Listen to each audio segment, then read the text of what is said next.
ఇప్పుడు ఆయన భూమి మీద పడి ఉన్నాడు. దగ్గరకు వచ్చారు రామలక్ష్మణులు. వాళ్ళిద్దరి వంక చూశాడు. చూసి అన్నాడు, త్వన్నరాధిపతే పుత్ర ప్రథిత ప్రియదర్శన కులీన సత్వసంపన్న తేజస్వి చరితవ్రత. మీరు ప్రియమైనటువంటి దర్శనము కలిగినటువంటి వారు, దశరథ మహారాజు గారి యొక్క పుత్రులు కాబట్టి మీరు రాజులు. అటువంటి వారు సత్వసంపన్నులు, మంచి నడవడి కలిగినటువంటి వారు, తేజస్సు కలిగినటువంటి వారు. అటువంటి వారు నన్నింటికి ఇలా కొట్టారు అని అడిగాడు రాముడిని. ఒక పెద్ద ఛార్జ్ షీట్ పెట్టాడండి రాముడి మీద. ఆయన పడిపోయి మీరు నేను అనుమానపడక్కర్లేదు, వాలే అడిగాడు. మనకి ఎన్ని అనుమానాలు ఉంటాయో అంతకన్నా ఎక్కువ అనుమానాలు అడిగాడు రామచంద్రమూర్తిని. పరాన్ముఖవధం కృత్వా కోను ప్రాప్తస్త్వయా గుణ యదహం యుద్ధ సంరబ్ధ తత్కృతే నిధనం గతః. నేను నీతో యుద్ధం చెయ్యట్లేదు, ఇంకొకరితో యుద్ధం చేస్తున్నాను. ఇంకొకరితో యుద్ధం చేస్తూ నీ వైపు నా దృష్టి లేనప్పుడు నువ్వు నా మీద ఎందుకు బాణప్రయోగం చేశావు? నా ఎదురుగుండా కనపడకుండా.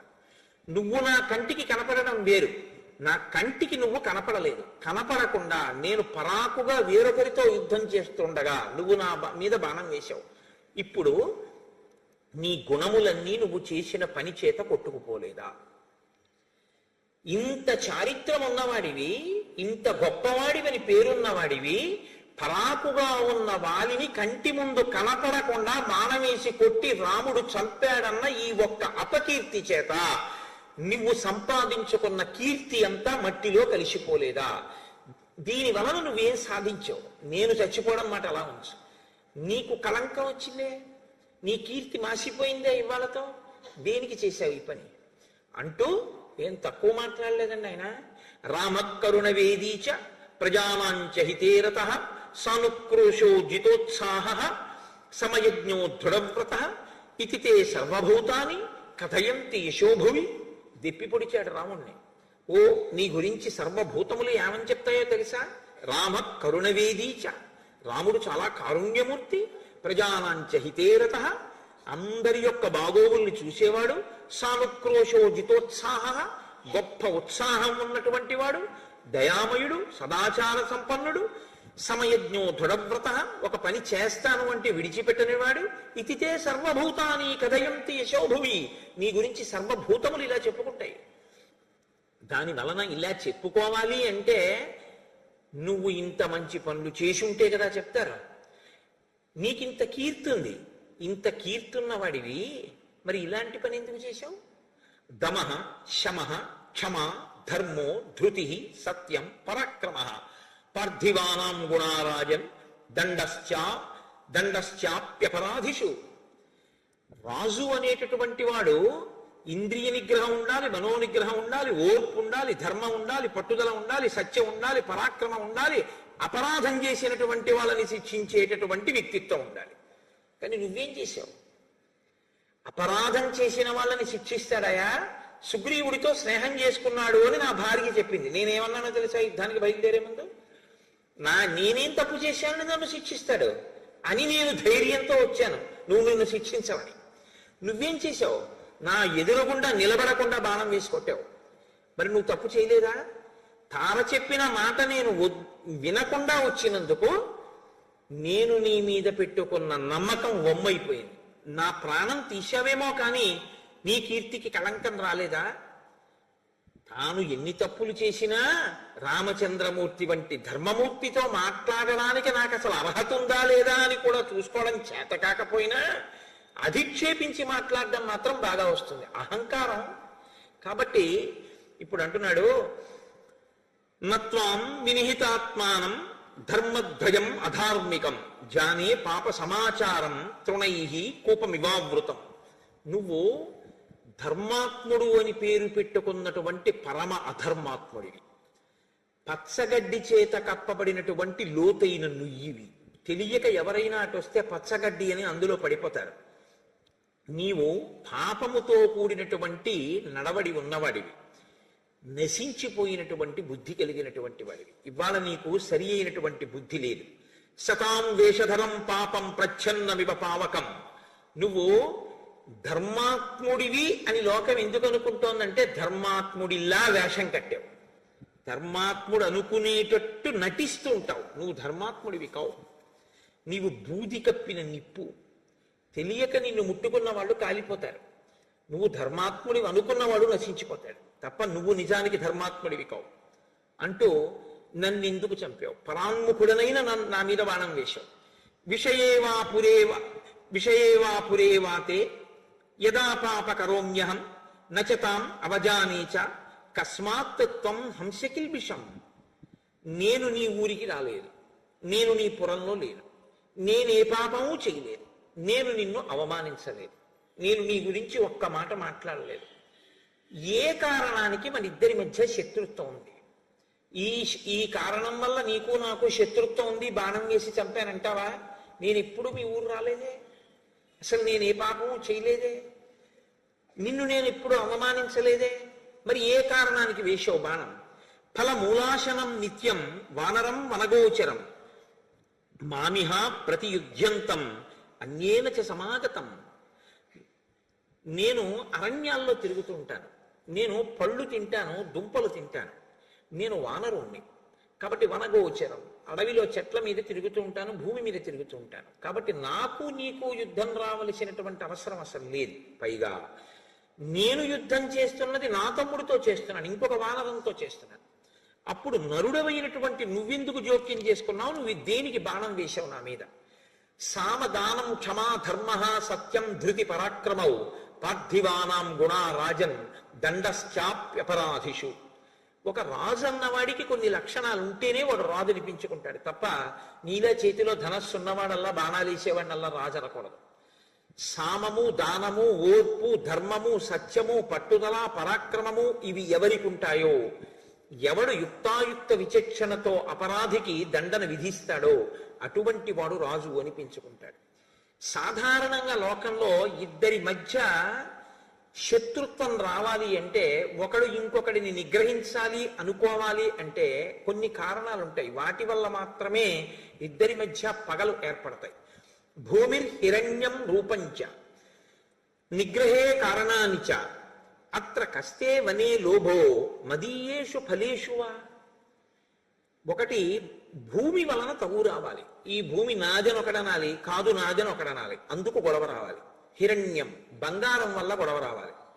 రూపంచ వెండి వలన తగు రావాలి. కానీ ఈ మూడిటి వలన కాకుండా నువ్వు దేని కొరకు ఇక్కడికి యుద్ధానికి వచ్చినట్టు? ఇక్కడ ఉన్న చెట్లు, పళ్ళు, కాయలు వీటి కోసం నన్ను చంపడానికి వచ్చావా అడవికి? ఇక్కడికి వచ్చి నా మీద బాణం వేయవలసిన అవసరం ఏంటి? భూమి విషయంలో కానీ, బంగారు విషయంలో కానీ, వెండి విషయంలో కానీ నీకు నాకు ఏ విధమైనటువంటి పగలు ప్రతీకారాలు లేవు. త్వంతు కామప్రధానశ్చ కోపనశ్చానవస్థిత రాజవృత్తైశ్చ సంకీర్ణ శరాసన పరాయణ. రామ, నీవు కామప్రధానశ్చ, నువ్వు కామప్రధానమైన జీవితం గడిపేటటువంటి వాడు, చాలా విశేషమైనటువంటి కోప స్వభావుడు, నీ కోపాన్ని నువ్వు అణుచుకోలేవు. ఒక రాజు ధర్మార్థ కామములను ఎలా సమన్వయం చేసుకోవాలో, ఏది ఎక్కడ ఎలా ఎంత మోతాదులో వాడుకోవాలో తెలిసినటువంటి వాడై ఉండాలి. కానీ నీకది తెలియదు కాబట్టి నువ్వు ఒకదాంతో అశాస్త్రీయంగా మేళవించి ప్రవర్తిస్తూ ఉంటావు. శరాసన పరాయణ, నువ్వు చేతిలో ధనస్సు ఒకటి పట్టుకుని ఎవడి మీద ఎప్పుడు ఎలా బాణం వేద్దామా అని చూస్తావు. అందులో ఇంక నీకు ధర్మాధర్మాలు లేవు. ఎదురుగుండా ఉండి కొట్టానా, ఇంకోటితో యుద్ధం చేస్తుంటే కొట్టానా, ఇవన్నీ అక్కర్లేదు. బాణం వేయడమే నీకు పని, అంతే. కాబట్టి అలా బాణం వేసేటటువంటి లక్షణం ఉన్నవాడివి. కాబట్టి మీరు ఒకటి గుర్తించండి, మనం కొత్తగా వాలిని రాముడు చెట్టు చాటు నుంచి కొట్టాడు అని అడగక్కర్లేదు. వాలి మనకన్నా ఎక్కువ ప్రశ్నలు ఆయనే వేశాడు కదండి. ఇప్పుడు వాలి తృప్తి పడితే రాముడి జవాబుకి ఇక మీరు నేను ఎప్పుడూ ఆ ప్రసక్తి జోలికి వెళ్ళక్కర్లేదు. రామాయణం విన్నప్పుడు కదా. అధార్యం చర్మమే సద్భి రోమాణ్యస్తి చ వర్జితం అభక్ష్యాని చ మాంసాని తద్విధైర్ ధర్మచారిభి. రామ, నేను నా యొక్క చర్మము ఎవ్వరికీ పనికిరావు. ఎందుచేత అంటే జంతువుల్ని వేటాడతారు నరులు. దేనికి వేటాడతారు?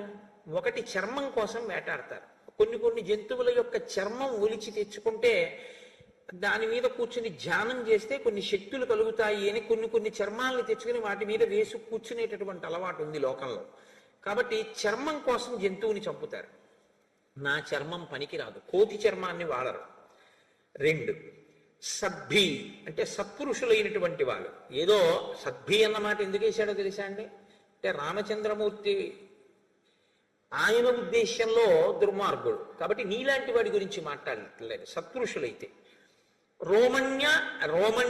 రోమాన్యస్థిత వర్జితం, నా వెంట్రుకలు పనికిరావు. ఎందుకంటే చామరీ మృగం ఉందనుకోండి, దాన్ని చంపి దాని వెంట్రుకలు తీసి లేదా దాని వెంట్రుకలను ఎలాగోలా సేకరించి చామరంలో వేసి ఈశ్వరుడి సేవలో ఉపయోగిస్తారు. కాబట్టి నా వెంట్రుకలు పనికిరావు. కోతి వెంట్రుకలు ఎవళ్ళు దేనికి వాడరు. అలాగే అస్థి, ఎముకలు కూడా దేనికి పనికిరావు. కొన్ని కొన్ని జంతువులకు సంబంధించినటువంటి ఎముకలు ఉన్నాయంటే వాటికి ఏదో ఇతరత్ర ప్రయోజనాలు ఉంటాయి. కొన్నింటి ఎముకలు కొన్నింటికి వాడతారు. ఎముకలు అన్న శబ్దాన్ని ఎముకలుగానే స్వీకరించక్కర్లేదు, శరీరంలోంచి పుట్టినవి కూడా అవ్వచ్చు. ఓ పులి గోరు, ఏనుగు దంతం, ఇలాంటి వాటిని వాడుకుంటూ ఉంటారు. లేదా కొన్ని జంతువుల యొక్క ఎముకలు కూడా చాలా లేతగా ఉన్నటువంటి ఎముకల్ని కూడా వండుకు తినేవాళ్ళు ఉంటారు. కానీ నా ఎముకలు పనికిరావు, నా చర్మం పనికిరాదు, నా మాంసం పనికిరాదు, నా వెంట్రుకలు పనికిరావు.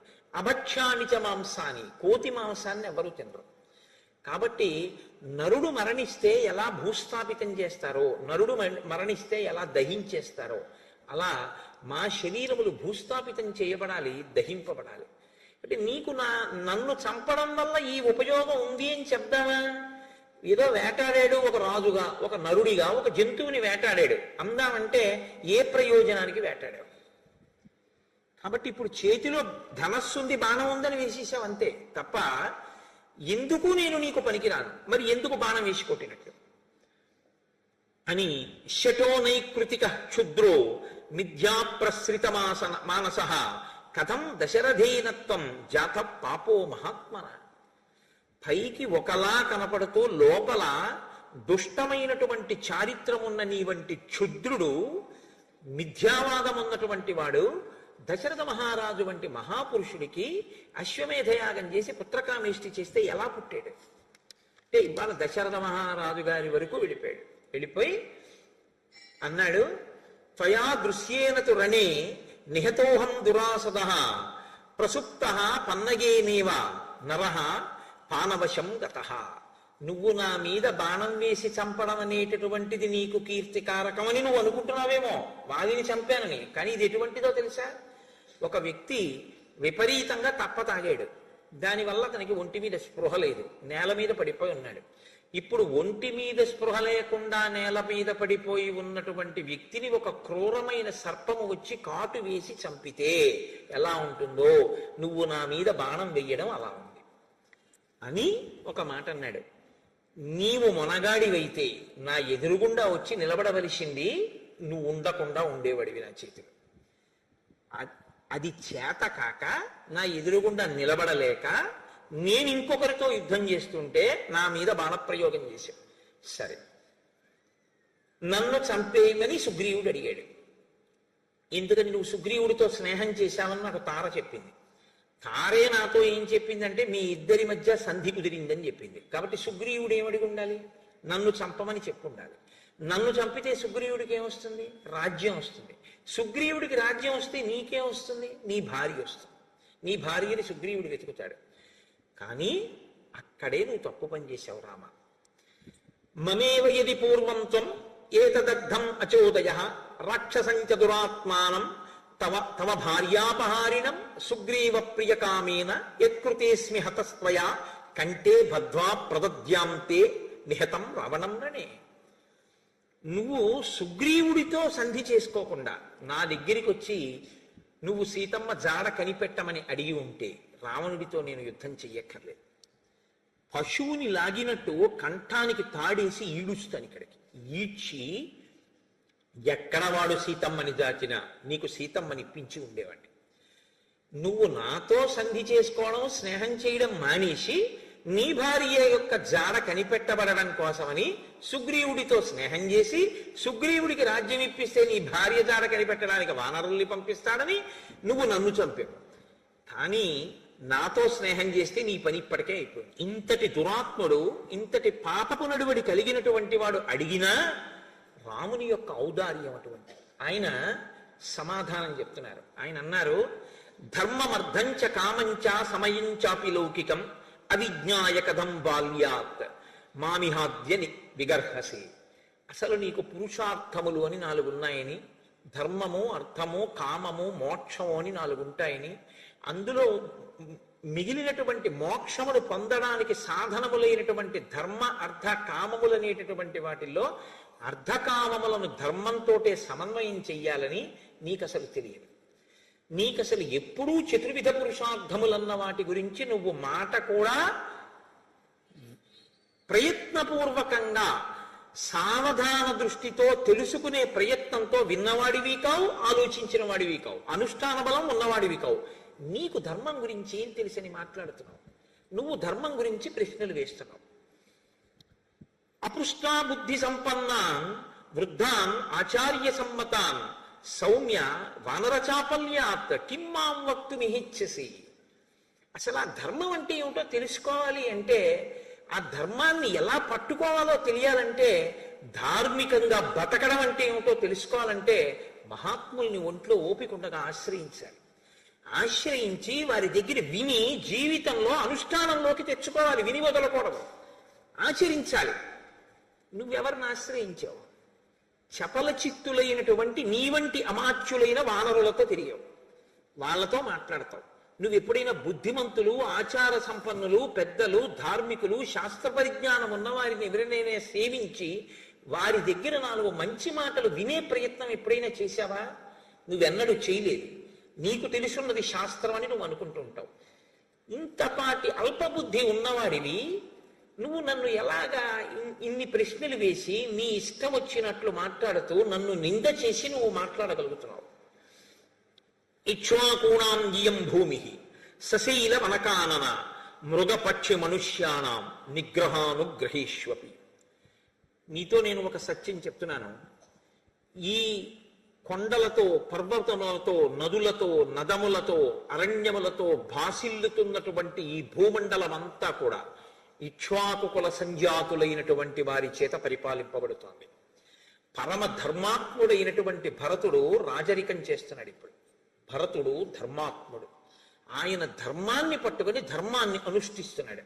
ఆయన తన రాజ్యంలో ఉన్న వాళ్ళు కూడా ధార్మికులై ఉండాలి అని ఆలోచిస్తుంటాడు. తస్య ధర్మకృతాదేశ వయమన్యే చ పార్థివాః చరామో వసుధాం కృత్స్నాం ధర్మ సంతానమిచ్చవా.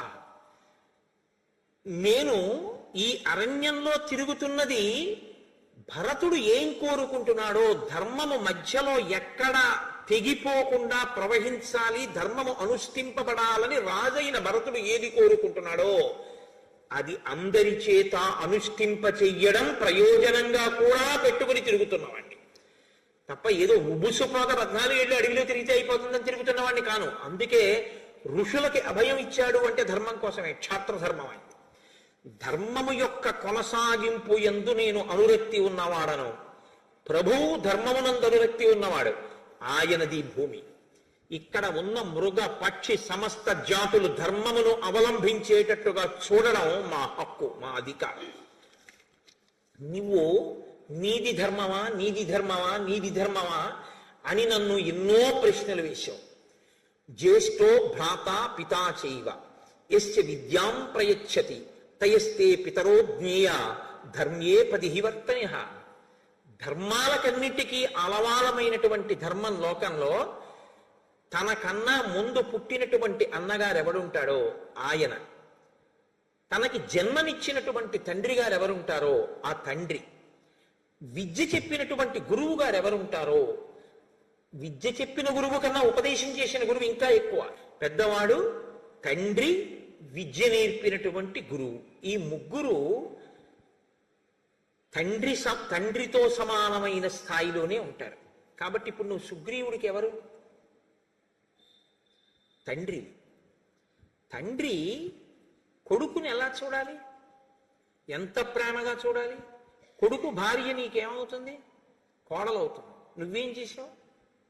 నువ్వు ధర్మం గురించి నన్ను అడుగుతున్నావు.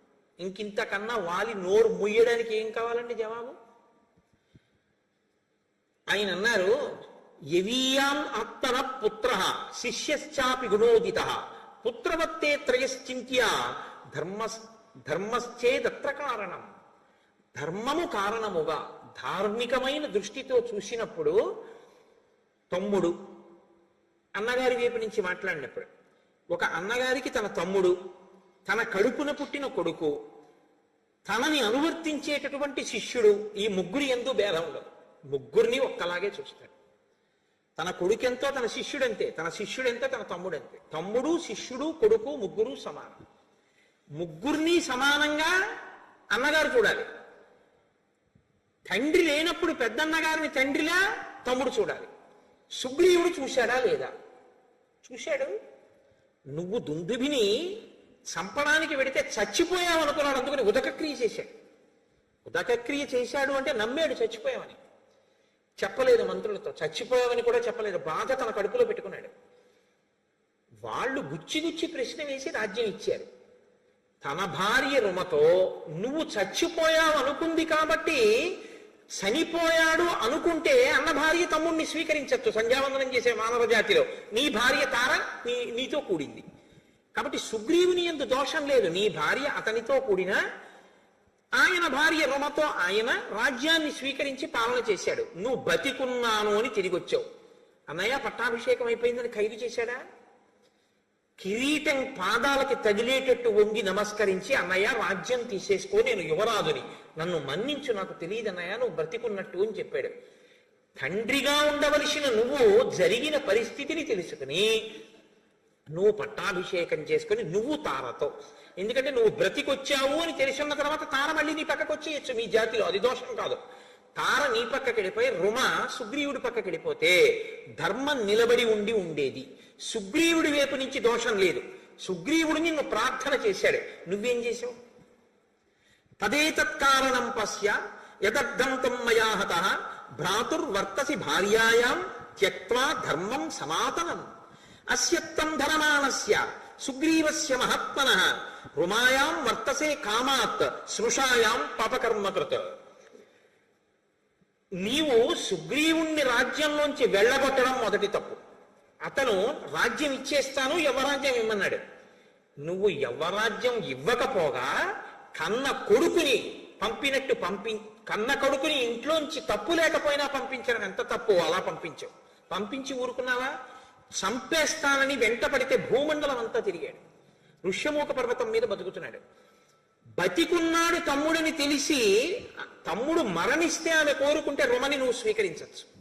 తమ్ముడు బతికున్నాడు, నాకు భయపడి ఋష్యమూక పర్వతం మీద ఉన్నాడని తెలిసి బలవంతంగా రుమని కామంతో నువ్వు అనుభవిస్తున్నావు ప్రతిరోజు. స్నుష అంటే ఇప్పుడు ఆమె నీకు కోడలు. తన కోడలిని ఆ దృష్టితో కూడా చూడకూడదు మామగారు. ఎందుకంటే తన కూతురు ఎంతో కోడలు అంతకన్నా ఎక్కువ స్థానం తెలుసా అండి శాస్త్రంలో. అందుకే రాముడైతే శాస్త్రం అలా ఉంటుంది. నీకు మామగారు చచ్చిపోయాడు అన్నాడు తప్ప నాకు తండ్రి గారు చచ్చిపోయాడు అని అనలేదు. పితా మృతస్తే శ్వశుర పితాహీనోసి లక్ష్మణ అన్నాడు ఆయన అయోధ్యకాండలో. మీకు నేను వివరించాను కూడా. మామగారి లాంటి వ్యక్తి ఆడదాని జీవితంలో ఇంకా ఎవ్వరూ ఉండరు. ధర్మం తెలుసున్నవాడైతే ఆడపిల్ల తండ్రి ఎప్పుడూ ఒక మాట చెప్పాలి.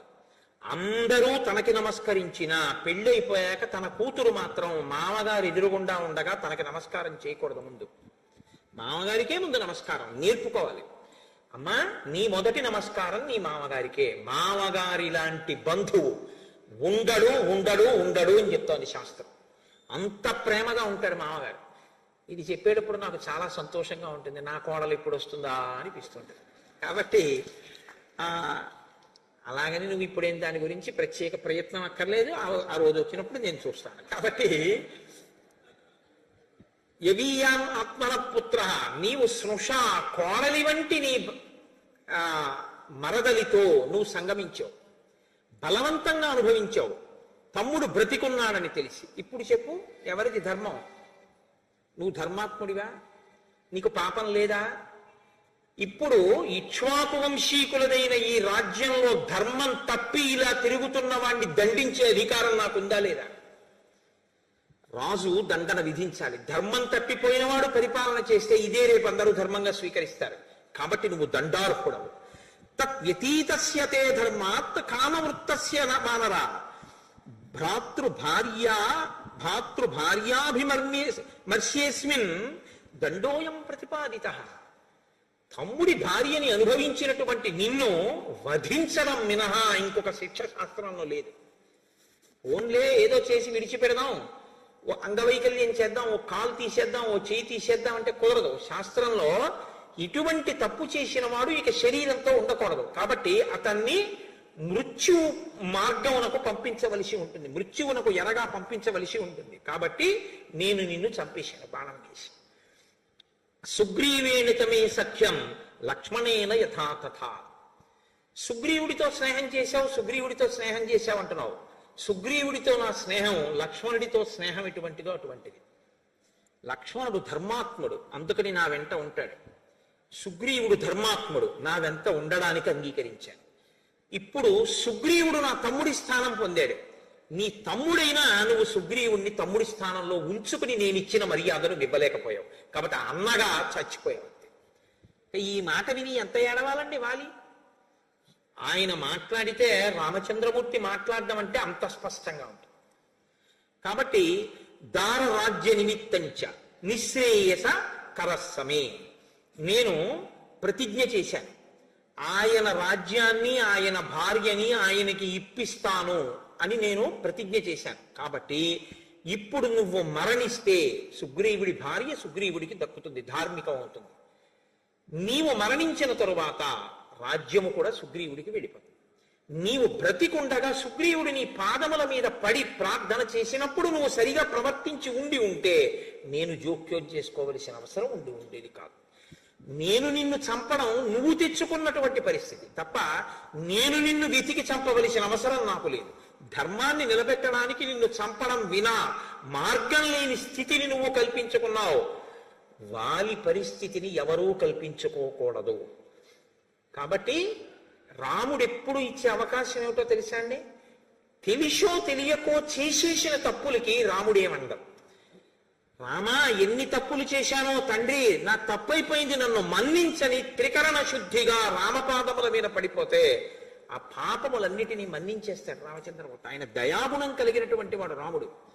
కాబట్టి నీవు అలా ప్రవర్తించలేదు, అందుకని నిన్ను చంపవలసినటువంటి పరిస్థితి వచ్చింది. ప్రతిజ్ఞాచమయా దత్త తదా వానర సన్నిధౌ ప్రతిజ్ఞాచ కథం శక్య మద్విదేనావ వివేక్షితం. నేనొకసారి ఆ వానరుల ముందు ప్రతిజ్ఞ చేశాను, సుగ్రీవుడితో స్నేహం చేసుకున్నప్పుడు వాలిని వధిస్తాను అన్నాను. రామో దీర్ఘాభిభాషతే, నాకు రెండు మాటలు తెలియవు కాబట్టి ప్రతిజ్ఞాచమయా దత్త తదా వానర సన్నిధౌ, నేను వానరుల సన్నిధిలో ఏ ప్రతిజ్ఞ చేశానో అది నెరవేర్చుకోవాలి. కాబట్టి నిన్ను చంపడం వినా నాకు మార్గం లేదు. అందుకని నీ మీద బాణం వేశాను, వేసి నిన్ను చంపాను. ఇప్పుడు నీ పరిస్థితి ఏమిటి అని అడుగుతావేమో. రాజభిధృత దండాస్తు కృత్వా పాపాని మానవాః నిర్మలాః స్వర్గమాయాంతి సంతః సుకృతినో యథా. సత్పురుషుడైనటువంటి వాడు జీవితంలో ఏ పాపం చెయ్యనటువంటి వాడు స్వర్గాన్ని ఎలా పొందుతాడో, నువ్వు చేసిన మహాపాపానికి నా చేత దండన పొందేశావు కాబట్టి, రాజదండన పొందేశావు కాబట్టి నీ పాపం అక్కడతో పోయింది. పోయింది కాబట్టి ఇప్పుడు నువ్వు స్వర్గానికి వెళ్ళిపోతావు. ఇప్పుడు నేను నీకు ఉపకారం చేశానా అపకారం చేశానా? అయితే ఎన్ని కోట్ల జన్మలు నువ్వు ఈ పాప ఫలితాన్ని అనుభవించి ఉండేవాడివో. నేను తీసేశాను నా పాపాన్ని రాజదండంతో. నా బాణం వల్ల నీకు ఆ పాపం పోయింది కాబట్టి ఇప్పుడు నువ్వు స్వర్గానికి వెడుతున్నావు. ఎలా వెడుతున్నావో తెలుసా? పరమ సాధు పురుషుడు, పరమ భక్తి తత్పరుడు ఎలా వెడతాడో అలా వెడతావు. నువ్వేమన్నావు? నువ్వు పరాన్ముఖుడిగా ఉండగా ఎవరితోనో యుద్ధం చేస్తున్నప్పుడు నేను చాటు నుంచి నీ మీద బాణం వేశాను, అది తప్పని నువ్వు అన్నావు. ఇప్పుడు నేను నీకు ఆ ధర్మం చెప్తాను విను. నమే తత్ర మనస్తాపో నమన్యుర్హరి యూధప వాగురాభిశ్చ పాశైశ్చ కోటైశ్చ వివిధైర్నరాః. మనుష్యులు వేరు, జంతువులు వేరు. మనుష్యుడు మనుష్యుడితో యుద్ధం చేసేటప్పుడు ఉండే ధర్మం వేరు, మనుష్యుడు జంతువుని వేటాడేటప్పుడు ఉండే ధర్మం వేరు. జంతువుతో చేసేది యుద్ధం అనరు, వేట అంటారు. జంతువుని వేటాడతారు, మనిషిని వేటాడరు, మనిషితో యుద్ధం చేస్తారు. అందుకే మనిషిని వేటాడరు కనుక మనిషి వెన్ను చూపిస్తే ఊరుకుంటారు. మనిషి ఆయుధం కింద పడిపోతే చంపరు, మనిషి నిద్రపోతుంటే చంపరు, మనిషి పరాకుగా ఉంటే చంపరు, మనిషి అన్నం తింటూ ఉంటే చంపరు, మనిషి భార్యతో కలిసి సుఖభోగంలో ఉంటే చంపరు. అది జంతువు నిద్రపోతున్నా చంపేస్తారు, జంతువు పరాకుగా ఉన్నా చంపేస్తారు, జంతువు పరిగెడుతున్నా బాణం వేసి చంపుతారు. ఎందుకంటే జంతువుని చంపేటప్పుడు వేట, మనిషిని చంపేటప్పుడు యుద్ధం. యుద్ధానికి ధర్మం వేరు, వేటకి ధర్మం వేరు. అందుకే మనిషిని పట్టి చంపేటప్పుడు వల వేసి పట్టుకోరు, పాశం వేసి లాగి చంపకూడదు, కపటంతో చంపకూడదు.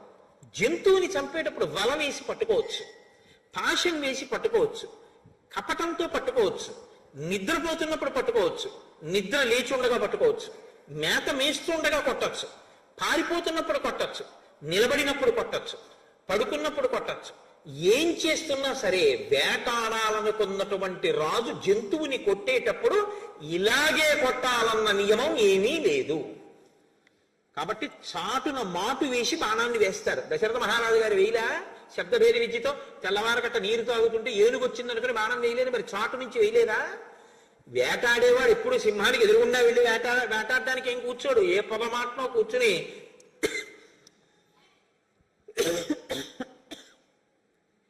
సింహం వచ్చింది అనుకుంటే వెంటనే సింహం మీద బాణప్రయోగం చేస్తారు. అంతేగాని ఆ సింహానికి ఎదురుగుండా వచ్చి యుద్ధం చెయ్యాలని నియమం లేదు. వేట అన్న పదానికి అర్థం ఏమిటంటే జంతువుని మనిషి కొట్టేటప్పుడు వేట, మనిషి మనిషిని కొట్టేటప్పుడు యుద్ధ ధర్మం. నువ్వెవరు? వానరుడివి, నేనెవరు? నరుణ్ణి. నువ్వు జంతువు, నేను నరుడు.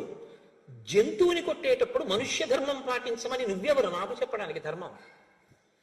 జంతువుని కొట్టేటప్పుడు వేట ధర్మం. నా ఇష్టం, ఎదురుగుండా నిలబడి కొడతా, పక్క నుంచి కొడతా, వెనక నుంచి కొడతా, పారిపోతుంటే కొడతా, వలేసి కొడతా, పాశం వేసి కొడతా, నిద్రపోతున్నా కొట్టేస్తా. ఎందుకు కొట్టేస్తానంటే నువ్వు జంతు శరీరంలో ఉన్నావు, నేను మనుష్య శరీరంలో ఉన్నా. ఇక్కడ యుద్ధ ధర్మం వర్తించదు. నీకు ధర్మాధర్మములు నీకు తెలియవు. అసలు నీకు ధర్మాధర్మాలు తెలిస్తే నీ కోడలు వంటి నీ మరదలితో నువ్వు సంగమించేవాడివే కాదు. అసలు ఏ ధర్మమో నీకు తెలియదు, ఏ ధర్మమో తెలుసుకుందామని నువ్వు ప్రయత్నించలేదు. నీకు తెలిసిన ధర్మం ఒక్కటే, నీకు పశుధర్మం ఒక్కటే తెలుసు. నీకు ఒంట్లో కండ కావరం ఉంది కాబట్టి ఆ దాంతో నువ్వు వెళ్ళి నీకేం కావాలంటే అది అనుభవించావు. ఆ పాపం అనుభవించవలసిన రోజు వచ్చింది, నా చేతి బాణంతో తెగటారిపోయావు. కాబట్టి చాట్నించి కొట్టావు, పరాన్ముఖుడవై కొట్టావు. నేనెవరితోనో యుద్ధం చేస్తుంటే కొట్టావంటాయండి.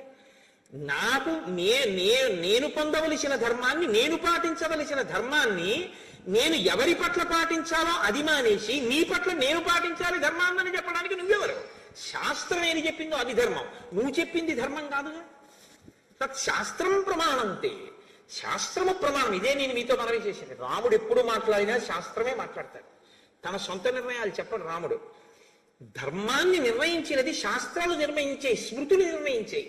ఆ స్మృతులు నిర్ణయించినప్పుడు క్షత్రియులకి వేట ధర్మాన్ని నిర్ణయించాయి, యుద్ధ ధర్మాన్ని నిర్ణయించాయి. వేట ధర్మం జంతువుల పట్ల, యుద్ధ ధర్మం సాటి మనుష్యుల పట్ల. ఇప్పుడు నేను ఒక జంతువుని వేటాడేటప్పుడు పరాన్ముఖంగా ఉండగా కొట్టానా, ఎదురుగుండా కొట్టానా, పారిపోతే కొట్టానా? ఇవేవి నాకు అధర్మాన్ని తీసుకురావు. కాబట్టి నీవు నన్ను ఇలా కొట్టానేమని అడిగేటటువంటి అధికారమే నీకు లేదు. అసలు ధర్మం అన్న మాట ఎత్తే అధికారం నీకు లేదు. నువ్వు చాలా ధర్మాత్ముడమైనట్టు మాట్లాడుతున్నావు. కారణం ఏమిటో తెలుసా? నీకేమీ తెలియకపోవడమే కారణం. ఏవముక్తస్తు రామేణ వాలి ప్రవ్యధితో భృశం నదోషం రాఘవే దధ్యౌ ధర్మేధిగత నిశ్చయ ప్రత్యుమాచ తతో రామం ప్రాంజలిర్వానరీశ్వర. ఈ మాటలు విన్నట్ట వాలి రెండు చేతులు ఎత్తి కన్నీటితో నమస్కారం చేసేట. అయ్యా, నేను ఎంత తప్పు మాట్లాడానో నాకు అర్థమైంది. రామా, మీరు ధర్మమూర్తి, రాశీభూతమైనటువంటి ధర్మం. ఇది తెలియక నేను ధర్మాత్ముడనుకుని మీరు తప్పు చేశారనుకుని నా నోటికొచ్చినట్టు వదరాను. అయినా మీరు మహానుభావుడు కాబట్టే మీరు ఒక మాట అన్నారు, నీ మీద నాకు కోపము లేదు, నువ్వు చచ్చిపోయావని నాకు బాధ లేదు, నా కర్తవ్యం పూర్తయింది అన్నారు. నేను ఇన్ని మాటలన్నా మీరు నా మీద ఎందుకు ఖేదపడలేదంటే అజ్ఞాని, ఏమీ తెలియని వాడు. వాడికి ఏ ధర్మం తెలిసని వాడు సరిగ్గా మాట్లాడతాడు, వాడికి ఏం తెలియదు. ఏమీ తెలియని వాడు మాట్లాడితే దానికి నేను చింతిస్తే నా స్థాయి తగ్గుతుంది. కాబట్టి వాడికి ఏమీ తెలియని వాడు మాట్లాడితే దానికి బాధ ఏమిటి? అందుకని మీరు బాధపడలేదని కూడా చెప్పారు. మీరు ఎంతటి ధర్మాత్మలో నాకు ఇప్పుడు అర్థమైంది. కాబట్టి అంజలి ఘటించి మీకు నమస్కరిస్తున్నానని ఒక్కసారి రామచంద్రమూర్తికి సాంజలి బంధకంగా నమస్కరించి ఆయన ధర్మాన్నంతటినీ శ్లాఘించారు. అది రామానుగ్రహం అంటే. కాబట్టి ఇప్పుడు ఎంతో సంతోషించారు. అని తత్రాపి కలు మే దోషం కర్తుం నర్హసి రాఘవ. రాఘవ, నన్ను క్షమించండి. నేను ఇలా పరిధి దాటి మాట్లాడినందుకు మీరు నన్ను క్షమిస్తే నా పాపాలన్నీ ఇక్కడితో సమసిపోతాయి.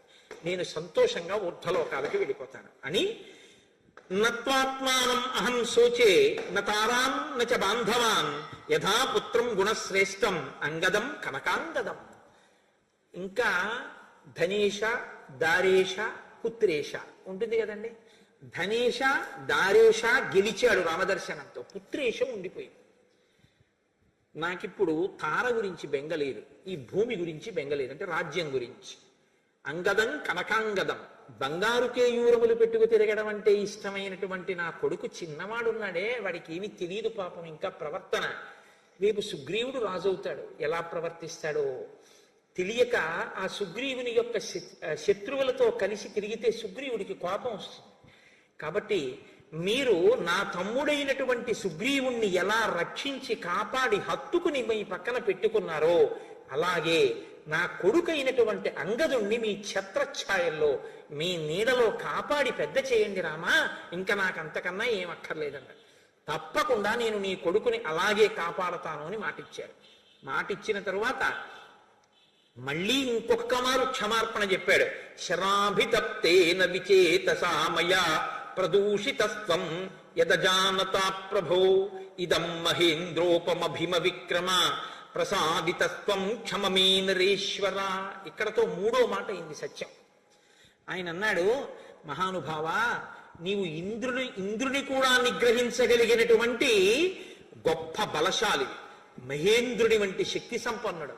అటువంటి నువ్వు నా ఎదురుగుండా ధనుర్బాణములతో నిలబడితే తెలియక నేను మాట్లాడిన మాటలు, నేను చేసినటువంటి అపరాధములు, నా పాప కర్మలు అన్నీ కూడా క్షమించి నన్ను కాపాడు, నా అనాచారమును మన్నించు అని నమస్కారం చేశాడు.